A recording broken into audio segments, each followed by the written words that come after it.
Hey Rockstars, I'm JB, expert salesperson and master presenter. I'm the doctor, psychologist, and behavioral expert. This is the Entrepreneur Mastery Lab podcast. Welcome back to the lab. I'm JB. I'm the doctor. If it's your first time joining us, welcome to the Entrepreneur Mastery Lab, where we have real talk with real professionals every single day, even if it's just the two of us. If you're returning, welcome back. Do us a favor, whether you're returning or brand new. If you haven't yet, give us a like, subscribe, follow, so we can increase our impact and reach even more people just like you. We appreciate it. Now, we might talk to these real professionals every single day, but podcast only comes out once a week still. So don't think you're going to get more of us than that. At like 135 plus episodes deep, I feel like they could watch us once a day for a long time. 136 times? Something like that. Yeah. And by the time they get to the end of it, we'll be up there. And then just start all over again. Speaking of starting all over again, I am frustrated. Why are you frustrated, Doc? Technology. It doesn't like me. Yeah, I know that. But tell me more. These stupid, been playing around with some apps. And I feel like every time I think I got it, I click on something and it makes me start over or accidentally deletes. Don't ever accidentally delete stuff. That happens way too much to me. What apps are we talking about, though? Let's be honest. Be real. What do you got? Well, I will say when I'm making our awesome social media content, like on Instagram, or I haven't done TikTok too much because I haven't figured that one out yet. But like when I'm on Instagram and I'm starting to record a video and I think I have it done, and then I hit the back button maybe or something, it all deletes. So that's why you might not see me dancing as much as you should on social media. Your story made me yawn. Nobody could see that unless they're watching us on YouTube. By the way, if you're listening to us, you might want to check us out on YouTube. But you're only yawning because we're recording later than usual for you, and it's like 2 hours past your bedtime. It's a boring story. It is past. Because as old as I am with technology, you are older when it comes to time. I just like to go to sleep early and get up early. There's nothing wrong with that. It's pitch black either way right now. So why don't you say we bring some youth into this? And all right, I think that's a good idea. Let's get our guest in here. We've got Demetri. Demetri, welcome. Demetri is joining us from Rise Productive. Happy to have you, man. Oh, thanks for having me. I'm not going to add anything from like a youth standpoint. I act like I'm 45. I go to bed at I should be asleep right now. It's 8 here. I go to bed at like 8:30 and get up at 4. I'm not adding anything to the doc's the only one here that like acts like a normal person. It's nice to be the young one. Yeah, it is nice to be the So you got to do me a favor, man, and do our listeners and our viewers a favor, because normally I ask ahead of time and I totally fail to do so, probably because it's after my bedtime. But dude, how do you pronounce your last name? My last name is pronounced Panici, so my name is Midwestern rhyme for sure. Demetri Panici. Yeah, for sure. So it's like panini, except with a chi at the end. Yep, I never heard that once in high school. Yeah, I bet not. I'm good at the dad jokes, though. Yeah. I hope so, because that wasn't a good dad joke. Yeah, that was a bad one anyways. Tell us a little bit about yourself, man. What are you doing? What is Rise Productive and the Rise Productive podcast? Yeah, so I have been a part-time content creator for about 3 years now. It's actually kind of weird to say out loud. I started a YouTube channel in 2020. Actually, rolling it back, I started a website called riseproductive.com. I wrote an ebook that was like 100 pages in a couple weeks it's called 10 Steps to Saving Time and Doing More. And then from there, I was like, wait a second, I don't like writing that much. Let me talk in front of a microphone. Then I realized I kind of sucked at it. And I just did it anyways for a couple years. And I realized that me talking about self-help didn't make any sense. I was 22 at the time. And I switched into talking about productivity apps because I am a nerd and that is okay. And right now what Rise Productive is essentially a website where people can go and check out a myriad of different Notion templates and video resources on how to improve their productivity with productivity apps, as well as some sprinkled in sort of productivity principle stuff and courses as well. And I also offer Notion consulting because when you make videos on the internet, that's eventually what you're supposed to do on the thing you're talking about. So a little if you were paying attention to the opening, you might have figured out that apps sometimes are a struggle for me. Yes. Certain ones not, but Notion was one of those, and I did a lot of research on it, and that's actually how Demetri and I first were in contact. Because if you ever gone down the rabbit hole of YouTube, you will watch a lot of different people do creations of Notion templates, and I watched a lot of them. And Demetri stuck out to me, and wound up using some of his templates, and that's how we got connected the first time. Great customer service. So there's my plug for you. Appreciate that. I really do like Notion as an application. I think finding productivity apps is like as a quote niche to talk about on YouTube kind of actually saved like my YouTube career. I don't really talk about it as much as because it's been a minute, but like I was gonna quit in like 2021. I was like very much mid like identity crisis about what my channel was, and then I had an epiphany that one or two of my videos around apps was like ranking in search, and I was like, I like apps. What if I just screen recorded and did a little intro beforehand and afterwards? And you know, they would always rank in search, and then my channel can't tank, like, because SEO. And the theory worked, and it's probably the only reason we're still talking. I was very close to quitting. It was towards the end of college, and that winter I was having like a winter slump. I mean, I'm from Chicago, so you have those regardless of what you're doing with your life. We love a good pivot here at JP and the Doctor. Yeah, but I love that you stuck with it. You know, it's old saying about Ben Franklin or Thomas Edison or something. You're never as close to success as like when you're, whatever, you know what I talk about. One of those guys said something that was something with success and failure, and don't quit, and attribute it to somebody with a famous name, and you're good. I want to kind of elaborate, or have you elaborate just for our listeners and viewers, because I think in your world, everybody knows what Notion is, and in our world, nobody does. So can you just kind of share what Notion is, and then why you kind of got drawn to Notion in particular? Yeah, so Notion is a note-taking and project management tool that basically takes different pages, and you can collect them into things called databases, and it has a very nice text editor built in. So with those just like couple small things, just that baseline of functionality, it really does a lot in project knowledge, task management, habit tracking, because it's just taking pages and turning them into whatever you want to be. And since you can bundle them into like a database structure, it can be used for almost an unlimited number of options. What drawn me to it is because it was pretty. I'm just going to be blunt. Like, it was the cool thing. It was kind of pretty. The number one indicator of productivity, especially when it comes to using tech tools, is the whether you enjoy using it or not. And the main thing that struck me about Notion was that as I was using it, it was a fun experience to organize my life, which is just like a weird thing to say out loud. So that's what drew me to it. It drew a lot of people to it.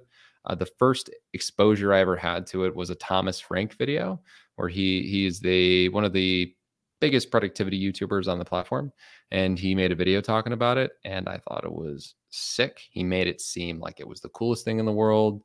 This was about 7 months into me finding productivity YouTube.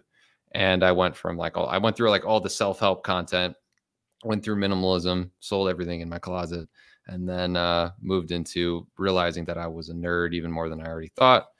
And I was like, oh, this is such an aesthetic, cool app. I canned what I was using at the time beforehand, which was OneNote. And I was just like, man, this is aesthetic. This is cool. I organized my life with it. I organized my plans for making a YouTube channel with it. It just struck me. I don't know. Like, it had to have been the aesthetics. And for a colorblind man, saying it's the aesthetics means it must really be good aesthetically, because I couldn't see half of the appeal, literally. Yeah, it's funny. The same reason I keep JB around, for his aesthetics. Whatever. I talk good too. You should take that. I talk it too. You know, it does have a good UI, right? User interface. It really does. But the utility behind it's fantastic. I'm going to show my age here, right? Because to me, Notion reminds me almost like of MySpace back in the day versus Facebook. When like MySpace, you could customize everything, man. You had full access to build that out how you wanted to. You just had to learn how to do it. And for the people that like put in the effort and learn how to do it, it was awesome. And then Facebook came around and it was like, well, you don't customize anything, but it's done for you. And everybody like jumped on the Facebook wagon. And this is going way back. I mean, like when Facebook was still rolling out to colleges to date myself. So it just kind of, it reminds me of that MySpace vibe. And I'm not going to lie. I have a little like, I miss MySpace a little bit. I have my own music on my page and my own background. It was cool. We all miss Tom. We all made the wrong decision there. Our good friend Tom. Yeah. I deleted Tom because I thought it was a stranger until I realized after it I couldn't get him back. I'm like, I lost Tom forever. So I got to ask, man, when you got into this stuff, you talked about kind of falling into the productivity YouTube side of things and working through that. Were you still in school or had you graduated at that point? Yeah. So at the point of finding YouTube productivity and like self-help, I actually remember the moment. It's a funny story because first moment was a Matt Diavella video, and that guy is probably the biggest minimalism YouTuber on the platform. He is the gray shirt guy, and he had a video called "A Day in the Life of a Minimalist," which went viral in about March of 2019, and I got 30 seconds into the video, thought it was dumb, and then clicked off. And then 3 weeks later, it got recommended to me again. And I was like, all right, okay. All right, I guess I'll just click it again. At that point in my life, I was on YouTube way too much. And I was just literally going through ESPN First Take clips or like basketball, like references to just dumb like sports consumption, which like I still do now. But I was like, all right, fine, I'll watch this damn video if YouTube's gonna make me, it's gonna be forced. It blew up. I mean, it's the biggest video ever had and will ever have. And then the intro finishes, and the first 50 seconds was a troll job because like he does this whole like intro of like, oh, I don't have anything, like I got rid of this, I got rid of this. People ask me like, did I get rid of happiness? I got rid of that too. And then he finishes, and then he sits down and he goes like, I'm not really this much of an a-hole. Like I actually do have that. And I'm like, oh, that was actually really funny. And then I watch this, and then I spend the next like 6 months just watching every self-help video that's ever existed on YouTube at the time. And then I found the Thomas Frank video about Notion, found out what productivity apps were. And then both of those things became my main content consumption. I listened to podcasts. I started the YouTube channel that next spring and started a podcast. And I don't listen to as much self-help as I used to. It's probably more like online business content now, but yeah, it was formative, man. Junior year of college. Do you feel like minimalism and productivity go hand in hand? Is there like a marriage there? Yeah, I believe that the lack of sensory inputs from a multitude of different angles it coincided sort of with the timing very well for me, because when I found out that I could minimize my wardrobe, and then I found out what digital minimalism was, and I found out like how having less clutter on your desk space could lead you to have a more focused life. I was while working, I was like, oh, I can be more productive. I also will be less stressed. This sounds like a good thing. So I believe it goes hand in hand. I know that a lot of people don't want to admit this to yourself. Nobody cares what you're wearing. It's okay if you wear the same shirt every day. Like I have 500 videos on YouTube of me wearing the same shirt. No one's pointed it out yet. That makes me feel better when I don't change shirts in between our bulk podcast recordings. Nobody cares. I'm sorry. Yeah. But it brings up a cool point, man. Did you know there was a study done on BMW drivers, and 80% of people who buy a BMW actually buy it because of the way they think it makes them look to other people, not because they actually like the car. I mean, they'll lie, but when the truth comes out, it's really because of the perception of other people that matters to them. 80% are paying a premium for a car because of the perception of what other people think. That's crazy. It is. I really do struggle with when I hear those statistics. Perception's a huge factor for a lot of things, right? I think we even, here's a quick plug also. We were also on the Rise Productive podcast very recently, and we did talk a little bit about perspective. So make sure you check that out, and you get to hear all three of our voices again in a different setting. Yeah, there's this thing that happened when I got done when I finished college. It was the summer of 2021. I finished my master's, and the car market was in a very good position. Like that's when car markets were at a great price. The interest rates were really low. And instead of buying something expensive, I ended up buying a 2021 Nissan Versa, which at the time, you know, it didn't sound great. It's a Civic. It's basically the Nissan Civic, but long story TLDR. I don't know if you guys use that term, but TLDR. The dealership decided to bring it out and claim that it wasn't dinked, and then it was dinked. So I got like $2,000 off of it, and I got my APR down like another 2%. So like it's actually a really good deal. And I remember hearing all those statistics of like, why do you, and then people being like, oh, you got a newish car, but it's like a Civic. I'm like, yeah, because I don't wear a different shirt every day. You think I care what car, you think I care what you think about the car I drive? And it's really frustrating when I know people that like buy like $30,000-$40,000 cars that can't afford it because they care what people think. Yeah. I don't think most people can afford a $30,000 to $40,000 car anymore. The average length of time people are holding a car is over 5 years. I think most people are financing for 7 years. Average payments over $500 for a car for most people today. And I have conversations with people around this stuff. It's like, man, you got $1,000 car payment and you're struggling to make ends meet. What is wrong with you? It's just crazy. People are nuts about that. It's wild, man. So minimalism and productivity kind of go hand in hand. It's not the only thing you're doing, though, right? So this is the interesting thing to me. You're juggling a couple different things: employment, as well as your own consulting business. So the podcast. Talk to me a little bit about that. And do you think you could do it had you not had all this time that you went down the productivity rabbit hole, or would you be drowning right now? I will answer the question at the end of the list, and that will be probably obvious. So I work a full-time day job as a paid search manager at currently the largest private digital marketing agency in the US. And I work on an enterprise client. It's a great, great people, everything, but it's a day job. So it requires the usual amount of hours.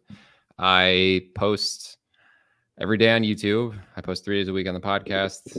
I am very active on Twitter as of recently. I post a weekly newsletter, and I used to post daily on TikTok and Instagram, but due to reasons I don't get into, I just like stopped for a little while. I was actually posting on 2 YouTube channels daily up until like 3 weeks ago.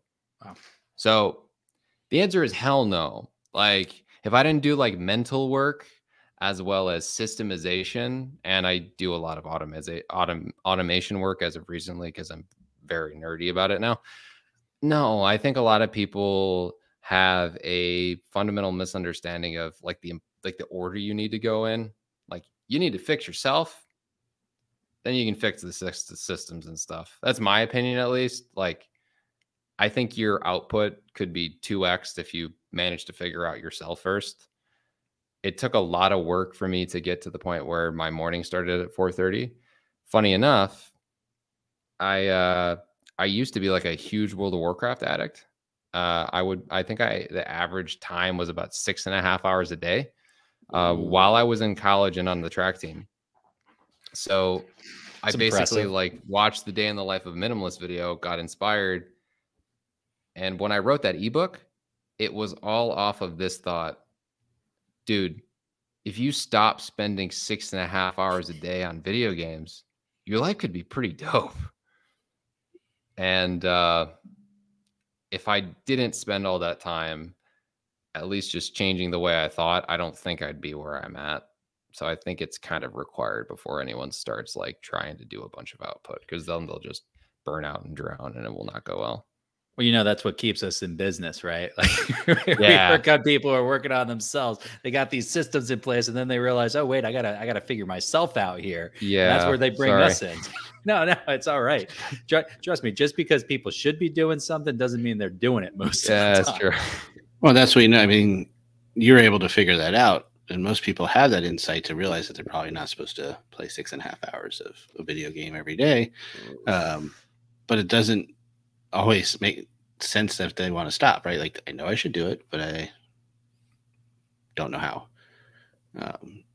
And again, great plug, because we had a conversation about that too, about like scaling down, right? Of maybe trying to stop cold turkey is tough. Maybe figuring out your systems.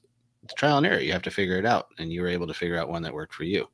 Did you meet any resistance from, maybe family, friends, or something when you tried to venture into this world? And so we did talk a little bit, I think, a little beforehand about like you can make money off the internet now. There's just things that are new strategies that people might not think about and realize. Yeah, I got resistance in a couple of ways. I think I had pretty supportive family and very close friends, but I got so much crap from my teammates in college. Like the amount of jokes about like you're gonna make videos about productivity, like you should make videos about this. You should, it's like, oh, 3 ways to optimize your day. Like that's such a dumb video.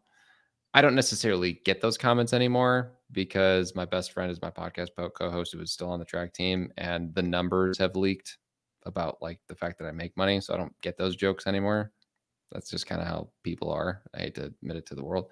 But I think I met a lot of resistance because when your entire friend group is kind of like making jokes about it or changing their Zoom backgrounds to put it as your thumbnail, I don't think that doesn't weigh on people. I think not acknowledging it would be lying to myself and people who are going to be put in that situation. So I feel like it's fair to address it. Yeah, that's sort of my shtick on it. I mean, it was resistance from friends and family were supportive, but maybe in general, just because of an age gap, they weren't aware of like the amount of money you could make. Like Ali Abdaal made 4 million last year. He's a productivity YouTuber. That's kind of ridiculous. It's actually hilarious. It's a lot of money. Yeah, it's a lot of money. Comical. But that's on brand, man. We find like when people know us as one thing, they have us in a box, and then all of a sudden, if you step outside of the box, people don't like that. And that's why a lot of times we don't get as much support from like the people we're closest with, because it's a lot easier to not support when somebody's doing something that doesn't jive with how you think of them. And we've talked about this a lot, about people that are closest to you. The ones you figure that would support you the most, they would be the ones that like and share your comments the most. They're not. It's because they see you in the view they've always seen you in, right? So if they're used to you being the track star, the jokester, or whatever it may be, that's the view that they see you. And it's really hard for them to kind of shift that view because they have years of whatever they've already, that expectation, perception of you that they've already made. So you'll find that strangers will be a lot more supportive than the people that you think are going to be supportive to you. And it's okay. And I think that's one of those things, as you learn it and you don't get disappointed, it's setting that expectation. And then you can realize that it doesn't matter as much. I definitely learned very quickly how to handle the criticism. I think some comments got to me early on. I was going to ask, man. Yeah. Can you talk about that a little bit? Because I think that's like an easy way to erode your confidence in doing something. And I think you said it earlier, right? Like this is fair game. People are going to go through this. People are going to go through what you went through. What was that kind of experience like? Yeah, I mean, I had experienced it before of just being around dudes in a locker room. You hear funny things regardless, right? But the some of the comments were just like, like Google Calendar guy was a nickname for me for a while, which I was just like, all right. I'm like, that's like, it was like funny a little bit, but like the worst was like someone would make comments about like, oh, you planning to plan your fake business meeting? Because I was trying to like go at it from the outset of like, this is the business I want to build. But when you talk like that and there's not a business, you're going to get that friction from people. And I do think all you can really care about is the fact that like you're enjoying the process. If you don't necessarily focus on that, and I'm a huge believer in, I know one book doesn't fit all, but I think Atomic Habits by James Clear very much has sort of transformed my life, because I have a constant positive feedback loop with content creation. I think it's decently obvious based on just like how much I put out. Like I must really like it, or I must have really convinced myself I like making videos. And Atomic Habits helped me with that. And part of it was just understanding that the feedback loop I needed to give myself needed to be positive. And if people would make the comments, I would either hit them with a quip or ignore them, and like they'd keep doing it. And it's just like, that's how I coped. My advice to anybody who's new is know that any content creation route you're going to go down or any business you're going to make, it's like a flywheel that sort of takes a lot of push to get the thing moving, but once it gets moving, it's actually pretty great. I could not make videos for a while and like make some passive income off of it if I wanted, because of like the way I've made the channel. And I don't really care about the original comments anymore, because I'm pretty fulfilled with what I do with my like nights and mornings. Like, I don't really care if other people are or aren't, but that just matters that like I am. Well, it's usually their own insecurities on what they're doing. So how long ago was this, would you say? So I started this 3 years ago. It was my last, so the 2020 spring is when I started my YouTube channel. Actually, about 3 years ago right now. I'd imagine a lot of those same guys are like big Gary Vee fans and stuff that are probably watching all this stuff and liking. Yeah, they don't. I don't think they even care. They're like not even into that. Like I would say in general, the sentiment there is like they don't follow any of that kind of stuff. There's I think my generation is split into a couple different groups as any is, but some use social media only for the entertainment value purpose. Some use it to kind of mix and match between entertainment and just self-improvement. And then there are freaks like me that like, I don't like watching or consuming content unless I feel like it's doing something for me. Or if it's Pat McAfee, that's totally that's like, it's totally fine. The former punter for the Colts, he's hilarious. Like, I'll listen to that all day. But outside of that, social media is strictly for self-help and like getting my business grown. I was thinking mostly just some of the irony from what it is like when they again see people that are doing the thing that they usually hold high standard, that they just feel that bad that they're not doing it a lot for themselves. So it's easier to kind of make fun or put the other person down as opposed to lift them up, which I would like us to do a little bit more of. There's plenty to go around. We all can succeed. I'm really grateful though so my best friend Chance is my podcast co-host, and he was on the team with me. And something that really kind of convinced him to sort of be a podcast guest that then turned into the co-host was I did this thing for like 3 months, which was I did Pomodoro live study sessions in college, and I would study for like 5 hours straight. And I got like it was funny. That was like when the shift started happening with a lot of teammates, and they'd be like, "Why are you doing this?" I'm like, "All my homework's done in those 2-hour sessions." They're like, "What?" I'm like, I only go to school 2 days a week, 3 days a week, because I'm in my master's program, and I finish the home. I'm like, I have 4 or 5 day weekends all the time. They're like, how? And then like when they saw like the possibilities of the principles of the nerding out about it, they're like, that sounds great. You only really do schoolwork 10 hours a week. I'm like, yes. And I have a 4.0. So like this is not like a meme. Like, this is something that could make your life a lot more fun, dude. What was the biggest thing you had to work on for yourself? Because you kind of said earlier, right? It starts with me or with us. What was the number one thing you felt like you had to work on? Yeah, that's a good question. I think the reason sometimes I have a bad habit of talking in a brash tone now is because I'm like yelling at myself from before. There's a lot of pent up, like, why was I the way I was before? I want people to not be that way. I realized that I have an addictive personality. And what I had to do was I realized I had to move that into positive habit formation. So I know this because like I've been biting my nails since I was 8. And that was like my first thing I figured out. And like, it's still really bad. That's something I still need to work on. But rather than like necessarily fixing what I was bad at, which I believe the worst thing was like an anxiety issue I had. I associated the positive feelings that I had with the opinions of others, and I was more focused on making others happy by what I was doing than like living my life for like literally just what I wanted to be doing on a daily basis. That was a personal thing I kind of needed to work on. I did. And then from there, I was like, okay, obviously I need to get better at like decluttering. That was the second thing. And the third thing was hyper focusing on what is my unfair advantage. I have a lot of energy and I like to talk. Boom. Like, just do that. It'll probably work out, and just make positive feedback loops around it. And then the final step was like apps and and then the next step after that was automation. Like, that was the order. See, Doc, it's not just me. There's more than one of us that has a lot of energy and likes to talk. Yeah, I'm just thinking if I need to go younger and replace you, I know who I'm calling. All right, back it up. Maybe he doesn't want to go older. Let's back this up. All right.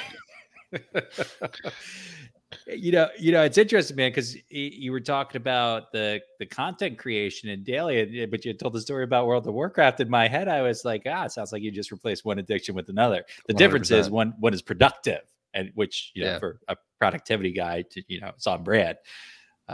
That's a big deal. That's a big shift in your life and more lucrative. Well, some of those guys that play that game can make a lot of money, right? It's no League of Legends, but but it wasn't DP in the doc. He wasn't doing it. It even rhymes. Look at that. DP in the doc. Wow. Oh, he's trying to steal you. He's trying to steal me over. Yeah. No, but actually, you're totally right. Guy. You're totally right, though, JB. I do believe that I did replace.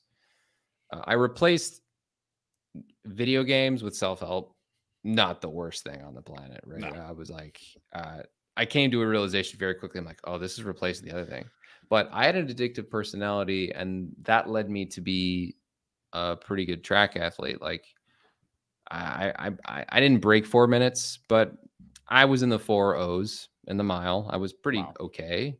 And that addictive personality got me through a lot. Like, I broke my hip when I was 15, and I broke my hip again when I was 16 because I ran track, and I grew. I grew 8 inches in like 3 years, so my hips were weak. And I had the first time I was just running and like my hip snapped. It was weird. And then the second time I stopped running a full sprint because the girls basketball team in high school came around a corner in a group, and I didn't want to be rude, and I broke my hip instead of being rude and running them over. Regret not running them over. And that addictive personality let me still get through all those early injuries and then run for another 8-9 years in college. So it's done a lot of good for me. It's just when it's not moved in the right direction, it gets bad. So I just need to like be aware. And that's kind of how it goes. We talked a little bit about that before too, like knowing your strengths, right? Like the key is don't become over obsessive at anything, and scale back where like know your limits, but also know your strengths. And if you're good at something, don't be afraid of it. Leverage it. Just know what you know, right? Like and kind of put those safeguards in place. But there's no problem leveraging with the thing because we're all different. We all have these uniquenesses about us, and if we try to use them properly, again, no obsession, because that's where it becomes an issue. Setting those boundaries. And they might be higher boundaries than other people. That's, again, why we're different. We get to figure that out. Experiment. Play around. Size doesn't fit all. I wouldn't be surprised if we found that a lot of high performers have addictive personalities. And that's kind of what drives towards just going after something over and over and over again and chipping away at it and keeping it on. I think it's pretty insightful that you kind of recognize it's like, hey, I am going to put attention into something ad nauseum. So might as well make it something positive that can do something for me and give me a life of fulfillment, but also allow me to achieve some goals. And just being deliberate with something like that can carry you a long, long way, man. So to recognize that young, I think it says a lot about you, dude. Thanks. There's a funny video that I don't know if you're familiar with the guy. His name is Alex Hermosi. He has recently gotten pretty large, but he's the CEO of acquisition.com. He's a very high selling author now of a book called $100 Million Offers. Definitely recommend you read it if you haven't. But he was giving a speech, and I believe the 3 core traits of very high performers are they believe that they are better than other people at what they do. They have a constant fear of failure, and they have, I don't know if they're not full on narcissists, but wait, I'm trying to know what was the last one. Sorry, the last one always messes me up because there's like a double thing there. They believe they're better than everyone else. They also believe at the same time though that they're like always going to fail. So like they have, and then the third one I believe is that they tend to believe they're always right. So like that triple, like those 3 are the key factors for like high success. And I remember seeing this and being like, yeah, there's some moments where I can get into that, and I don't I don't know if that's a good or a bad thing because it makes me feel bad. Like, you know what I mean? Like you kind of feel a little like messed up in the head when you hear that. You're like, what do I want to be like? Think I'm always right? That kind of sounds messed up. See, this is great for me because now Andre's like, oh crap, he's just like JB. I mean, yeah. So I heard delusional, right? Like, so you believe those things, you're delusional. Yeah. So I have a selfish ask. We have this app that we're trying to release. Oh, we would love cool. your insight on how's the best way to market it. So you've heard of ChatGPT? 100%. Yeah. We have our own version here. It's ChatJB. Oh, because we figure he can actually give more. He talks just as fast as those things produce. How would you sell that? You don't have to answer. I'm just having some fun with this because we're going to make this. We're going to make this go at some point. This is going to take off. This is going to be our app. I may or may not be more accurate than ChatGPT. That's yet to be decided. That's sick. I if you want to market it, I mean, what you're going to have to do is you're going to have to like first figure out who's your target market. And if your target market is going to be anybody, it has to be high value individuals, and they have to get convinced that like JB knows more than ChatGPT, right? So first thing you have to do, according to Alex Ramosi, is just charge like $10,000, and then like magically they'll believe that it's better. It's funny though. This book actually talks about the psychology of it, and I mean, I tried it in Notion consulting pitches. Like I just charged more, and the value perceived like went up, and they're like, "Oh yeah, sure." And it's like, anchored higher. It matters. It does. Like, what? Like, there's no way you just said yes. Man, you already know about priming. We know that from our other conversation. Anchoring is a big deal in behavior and how people make decisions. Yeah, charge $100,000. I think that'll work. Nice. So we will definitely go with that. And because you just mentioned how well you're doing on that, we heard you might have a deal for our audience that you'd like to share. Yeah. What I guess I'd like to offer is recently I just dropped a Notion template. I do a lot of these, but at riseproductive.com, you can go to riseproductive.com/Notion-templates. And there's a myriad of different templates, but there is a specific one I just dropped called Getting Things Done. I think a lot of people would really enjoy. R.I.P. Save 25. It's one of the simpler ones. I'm not very aesthetic. I can't see color very well, and I'm going to use that excuse till the end of time. And I believe a lot of people could benefit though from this Getting Things Done template. It's probably one of the more simple ones I've made. That also, if you get it, you get a 4-hour course on how to use Notion, and you also, well, you have to hear me for that long. So I don't know. Actually, that's actually a plus. But of course, all this will be in the show notes. Yeah, and we've got the benefit of having a chance to work with Demetri and use some of his templates, so they are absolutely awesome. Get on it if you want to check out Notion. The smart and easy thing to do to be more productive in it is don't try to do it all yourself. Take advantage of the experts you got right here in front of you. Well, I really appreciate you guys having me on the show. It was a good time. I haven't been featured on a pod in a minute, and then is that a term you guys are familiar with? Yeah. We're not that old, bro. I had to do it. I'm sorry. Back in my day, we used to call them tellies. That's enough of that. Don't do that again. We're glad to have you on, man. It was a pleasure. Thanks for joining us in the lab. For sure. Thanks for having us. Thanks for having you. All those three of those. Something Thanks like for all that. being here. Something like that. Thanks for listening. Thanks for still listening. Yeah. If you're still listening. I mean, you guys might have turned off a long time ago. Doc, I really enjoyed that conversation. I loved kind of just the comment, hey, you can work on systems as much as you want, but if you haven't worked on yourself first, the systems really aren't going to be as effective. And I think that, it's almost the opposite of how we work with people, because we work with people not on the systems, but on the soft skills. But there's a reason that we work on the soft skills and we work on people. I know our conviction is you can make much greater strides working on yourself than any given system is going to provide to you. Well, I think it's not a lot of people figure it out like he did. We're working on yourself first, and then the systems makes place, which is why we do what we do, is because they usually do the opposite, right? Because that's kind of how we're trained in schools and all the former bosses. Everyone starts system. So it's kind of drilled in. So that's what I like talking to some of the younger generation, because they get the chance to think a little bit outside the box from what we're used to. And there's a lot of value there. And like I said in the show, I encourage generations just to listen to each other in general, because you can learn from both. There's a lot of wealth of knowledge out there in different areas, and don't be afraid to have those conversations. Yeah, I definitely enjoyed the perspective and the viewpoint chatting with Demetri, and hopefully we can have him join us some other time in the future again. Hey, if you're still out there listening, watching, thank you for keeping up with us throughout the conversation.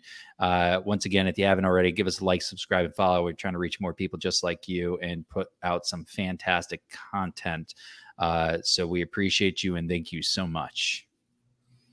Everything that he said. And then if you always want to get a hold of us, you can find us at jbandthedoctor.com or on all our social media at jbandthedoctor. And if you ever want to connect with us, just slide into our DMs. We'd be happy to have a conversation. Other than that, we'll see you next time. Yep. I'm JB. I'm out. Peace out, yo.